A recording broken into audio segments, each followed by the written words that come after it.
8,000 to bid now, 9 to the back, give it a 9,000 to bid now, 10, 274 out of 1,000. I've got 4,000 to bid now, 45, 45, you get 4,000, 45, you get 45. It was a big charity event, and the auctioneer never showed up. And she said, I need you to do me a favor, and I need you to get on that stage and play an auctioneer. So I got off stage, and people were like, do you have a card? So, $18,000. Jeff Stokes, who does Celebrity Fight Night, said, so why am I losing gigs to you? Like, where did you go to auction school?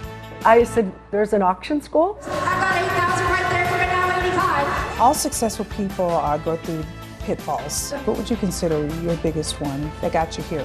It's so hard for me because when you line up, I'm like the greatest hits of all things bad. Let's start at the beginning, okay? Hey Yetta, you know how much love and respect I have for you? Girl, Ditto. Why do I feel like I'm your best friend? I just met you. You are merging of Oprah and Barbara Walters. There you go. Joining us at the desk today is Emmy Award-winning journalist and anchor. It's Yetta Gibson, everybody. A dollar amount is what we gauge things by, and it's certainly a way for people to go, mic drop, wow, $1 billion.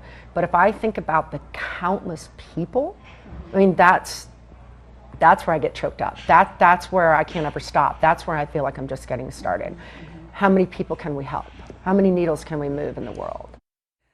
Letitia Frye is a voice for charity, known as the Auctiontainer. She commands rooms with her unique style and uncanny ability to get pretty much anybody to donate. And as I learned, her own personal story is just as captivating as her skills.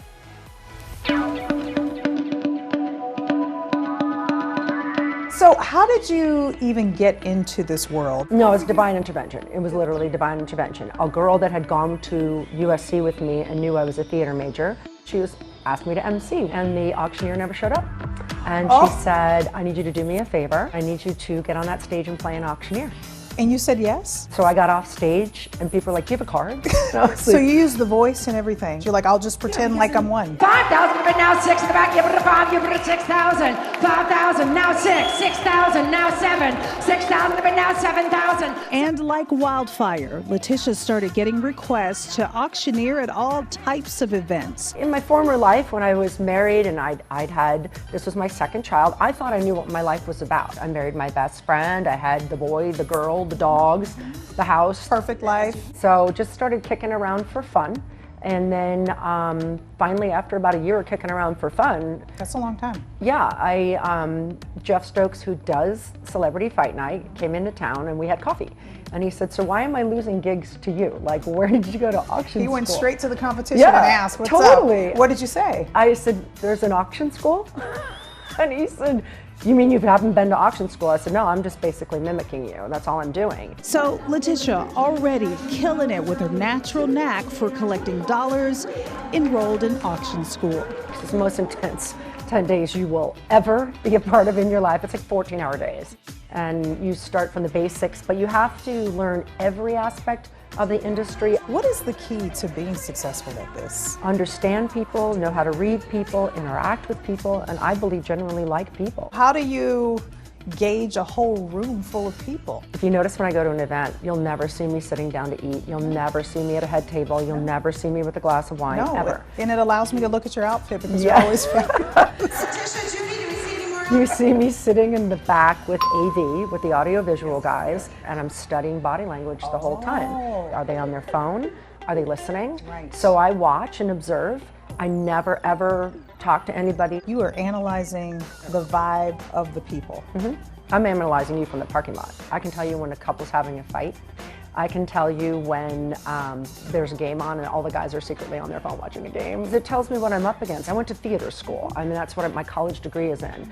And so when you're performing on a stage, you know, you're conscious of what's happening all around you. Alice Cooper dubbed me the auction-tainer. Part of that is performing. This is a performance. So that's the story of how she got into the biz, but Letitia's backstory is even more interesting. What did you think you were going to do? You talked about your kids, the house, the picket fence. What was going to be your life? I always wanted to be an actress. That's what I wanted to do, a performer in particular. And I remember when I was very young, I have a stepbrother, he's 11 years older, and he said, if you could be rich or famous, what do you want to be? And I was like 7, and I said, well, what means I can help more people? And so it kind of dawns on me now, looking back, that I ended up becoming a performer. I ended up bringing this to life, but I help a lot more people than if I'd become rich or famous. How much money have you raised? Over $1 billion. All successful people go through pitfalls, and they consider those pitfalls sometimes jumping off points to what they've done and what they are doing in their lives. What would you consider your biggest one? Oh, I mean, that got you here.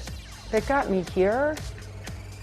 You know, it's so hard for me because when you line up, I'm like the greatest hits of all things bad. Let's start at the beginning, okay? I'm living in DC Ranch. I mean, I was living a highfalutin, rather asleep lifestyle. And so that disruption comes where you leave. I loved my husband to death. So you leave there and you start with poverty. Okay, so now you're a single mom and you have 5 jobs, you never took a dime, and you're making $21,067 in a year. And I have that framed. So there's poverty. Was that a part of it? Absolutely. Poverty will help you understand. A lot of people know how to be rich, they don't know how to be poor. And knowing how to be poor is an arsenal of good wealth. That's what'll take you far. I like what you said. Say that again. Yeah. Being poor. A lot of people know how to be rich, but being poor is the wealth you will need to succeed. That you have to know how to do that. Poverty, single mom, you start the company, then you get hit by a car while you're jogging, you get your head split open, you have a traumatic brain injury, you're having seizures. That's number 2. Then you go from there, and 8 months later, I had left my husband, he shot himself, leaves the kids and I with nothing. Then you get engaged to someone else. What should have been my stepchild took his life. Then you end up with a pandemic that stops your career. Then you reinvent yourself again. Then you get breast cancer. And then you finally come to yourself on this side where I am today. So there isn't one thing. Yeah, you can't pick one of those. No, but I wouldn't trade any of those things. So what did I think I was going to be? Kind of a jerk. I was going to be driving around with my nanny and my, cleaning lady and living in a gated community and maybe giving back. What was I doing? I was going to be asleep. And so God came along and 1, 2, 3, 4, 5, just keep it coming until I realized, no, that's not what I'm going to do. I'm going to find out exactly who I am. I'm going to tap into my potential and I'm going to make it count for every human being that I can on this planet. And you're doing it. I'm doing it. And I'm just getting started. Letitia's auction-tainer journey has spanned 2 decades, more than 2,000 events, raising record amounts of money for more than 100 charities every year. She's auctioned events with 2 U.S. presidents, Clinton and Trump. The list of all the charities she's helped is vast. After that traumatic brain injury, Letitia's career continued on the upswing. She is mentoring up-and-coming auctioneers, and she's published her first book. It's called No Reserve, and it's Take Ownership and Live a Limitless Life. And my second book is coming out. That one is called Bittersweet. A lot of good things happening. Let's just say that first book caught the attention of a lot of people that I believe will bring it to new lights. Just say we'll just bring it to new lights. Who? I can't say. I'm not allowed to say anything. You can't tell me who it rhymes I can't tell anyone. I promise. This will be the first interview I do when it all happens and gets public. Hold up the card. Hold up the card. This will be the first interview I do. And it's big. Yes. It's big. It's huge. What would you talk to people about if they go, what is life all about? You are your key. That is what it means to get it right. So life, in my personal experience, has been a series of things that are happening whether I am here or I am not. But the more that I sit in my truth, what is my truth? It is a quiet mind. It is a willingness to connect with the divinity that lies within me and show up and experience the world as it is rather than I need it to be. What you're saying to me is you have no control over anything. Over anything. The only thing you have is the peace you find within. I am different than most auctioneers. Have you met somebody that's a better auction-tainer than you are? I've met different. I mean, that's like asking Gladys Knight if Aretha Franklin was better. You know, So I don't yes or no? think. I would say not. I've met people in the craft that are better. I just say I'm the blueprint. Isn't she great? Letitia has a lot of surprises, exciting ones on the horizon, so stay tuned. We've got a lot more coming up for you. Hey, up here at Goodwill. Want to see if I can turn a profit with $50? It's only $5, so we'll grab this guy and go. Here was before. This was really beat. And I think for the most part, we brought this back to life. You got to stick around for this one because one man's trash is truly another man's treasure. The man behind a widely popular account called Jake's Junk joins me to dish on scouring local thrift shops and flipping items, sometimes for hundreds of dollars. But first, your love was like drugs, and I had suitcases full of it. I never thought the day would come when I would burn through it all. Give you a call, and beg for some more. Your love was like drugs. That is Maroon 5 with one of their new songs, Love Is Like. And get ready because we're going to be talking with frontman Adam Levine and guitarist James Valentine, what you can expect from their stop here in Phoenix and what one of them cannot wait to do when they're here in the Valley. That is coming up.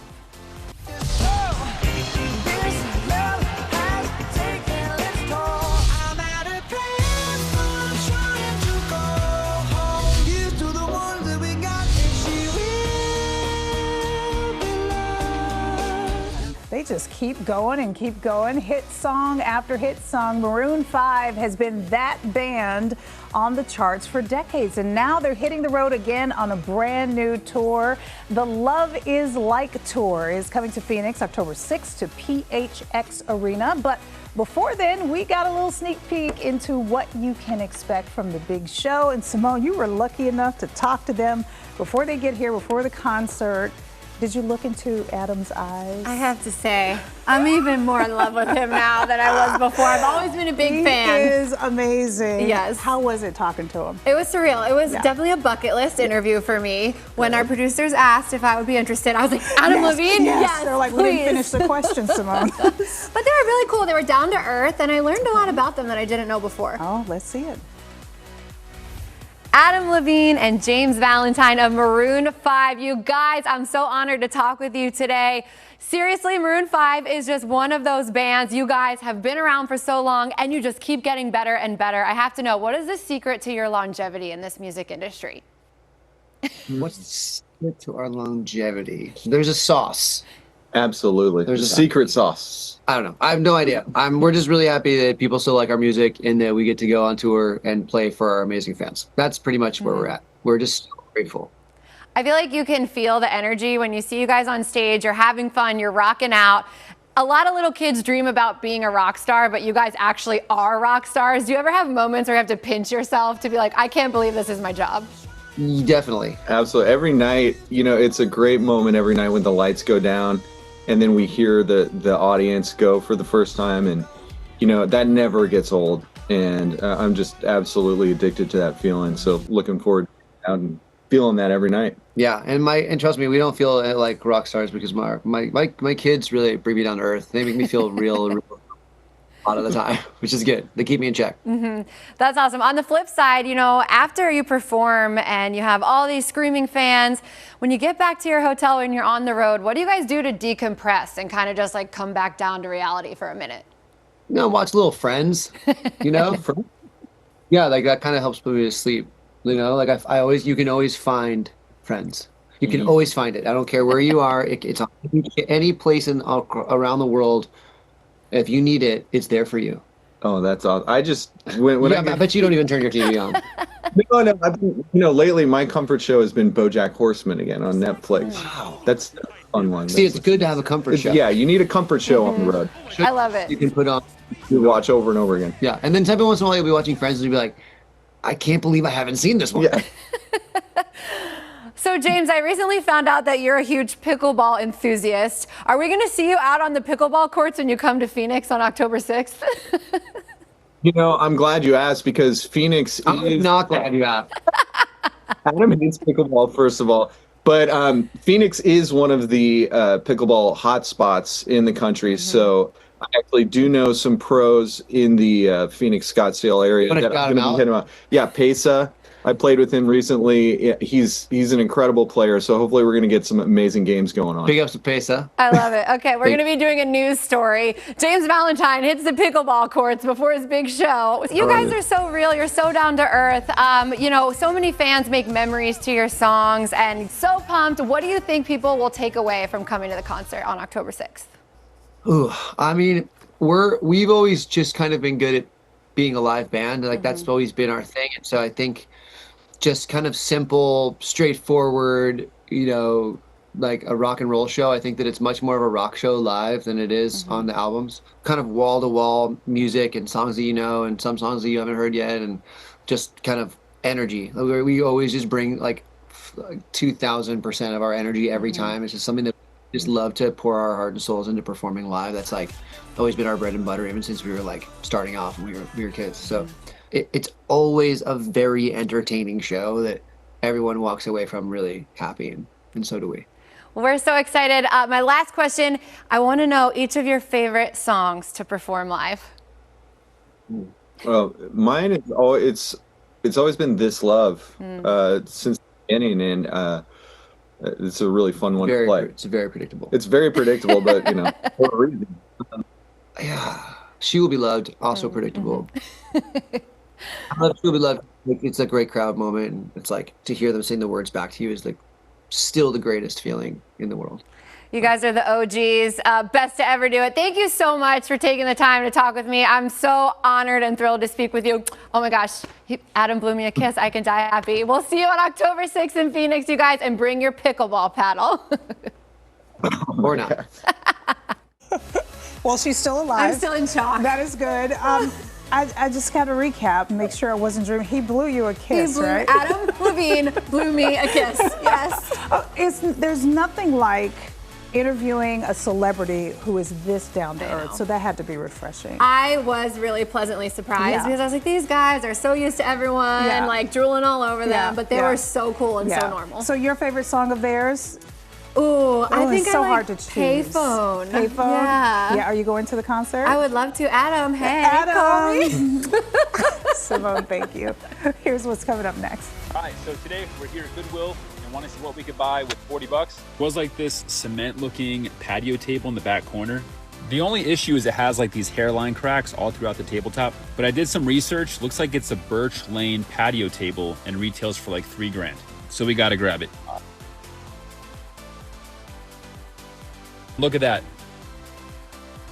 Whoa, now that looks amazing. Bringing items worth thousands of dollars back to life with only $50. Coming up, this Arizona man behind Jake's Junk joins us to dish on how he is flipping all of this stuff. We cannot wait to talk to you. Let's do it. I'm here at Goodwill with 20 bucks and want to see if I could turn it into 200. There was this really cool outdoor mini bar. It was only 25 bucks. So we'll roll this out and take it back home. I guess you can call this like an outdoor bar cart. It was 25 bucks. I used a coupon, got it for 19 and just used some paint at home. I'm going to list it for 220 and see if we can make that 200 profit. That is wild. They say one man's junk is another man's treasure, and boy, is our next guest a great example of that. Jake's Junk follows an Arizona man, Jake, who takes the old furniture and gives it a second life. I'm talking couches, fitness equipment, arcade machines, swings, you name it. He pretty much rescues it and shares his budget-friendly DIY makeovers with the world, and people are loving it because he has more than 600,000 followers on TikTok, millions of views on his videos. So first of all, thank you for being here. Thank you for having me. What a great hustle here. Yeah. How did you even get started on this? Well, way back in the day before we had Facebook Marketplace and OfferUp, Back in the day. Way back in the Yes, day. yes. Yeah, 15 years ago, we had Craigslist and we had yard sales. So my father and I would go out on the weekends and we would just kind of search for furniture, for treasure. And what were you doing it for then? Just to get my first car. Okay. Save for my first car. Okay. So back then we started small. You know, we'd get lawnmowers, we'd get baby strollers, we'd get, I mean, just the little stuff. 20 to 40 bucks. Take that home, polish it up, and sell it for a profit. Right, and you were getting good profits back then. I mean, for a 15-year-old, 40 bucks was a lot of money. And it was a good busy work, keeping Exactly. you off all the other things. So did you just get better at fixing things? You know, everything's on YouTube where you can figure out how to fix it. Is that how you were doing it? It's just kind of plug and play. Plug and play. You just kind of see where the money's at, and over time you say, like, my main thing is couches now. Okay. That's the biggest bang for your buck. Why is it couches? A little work for big money. Okay. So you can get a couch all day long on Marketplace for $100, take it home, clean it, and sell it for $700. And so that's your biggest profit right there. The lowest cost on a couch that you've gotten and flipped has been what? A restoration hardware couch I got last year for $500 and sold it for $4,500. Okay, and we're looking at some video of your stuff right here. Do you remember what this is? This is one of your big couches that you sold? Yeah, this is a sectional I got recently. I paid, that might have been free actually. Oh, what? Yeah, I get a lot of them for free. Uh-huh. And so I took that one home, cleaned it up, and sold it for $1,000. Okay, so you got so much engagement online and so many followers. Why do you think people are so interested? Because not everybody necessarily wants to do this like you are, right? But they're very interested. Why do you think that is? I think because everyone can do it. Okay. It's relatable. Right. And that's why with the Goodwill videos, I say, hey, I'm here at Goodwill with 40 bucks in my pocket.